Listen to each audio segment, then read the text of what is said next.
لا الہ الا اللہ لا الہ الا اللہ لا الہ الا اللہ۔ تیسرا مسئلہ کہ اگر کوئی عورت کھانا بناتے وقت، کھانا پکاتے وقت یا اس طرح کوئی اور چیز بناتے وقت زبان سے کوئی چیز چکھ لے اور چکھ کر پھر تھوک دے تو اس سے روزہ نہیں ٹوٹتا، لیکن بغیر ضرورت کے ایسا کرنا مکروہ ہے۔ ہاں، اگر کسی عورت کا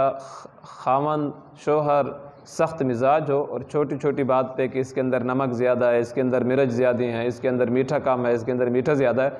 تو ایسی چیزیں تیار کرتے وقت عورت زبان سے چکھ سکتی ہے اور چکھنے کے بعد پھر تھوک دے، ان چیزوں کو نگلے نہیں۔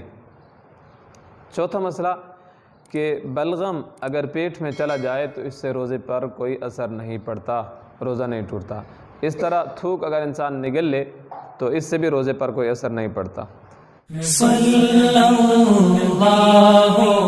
علی سیدنا صلی اللہ علی سیدنا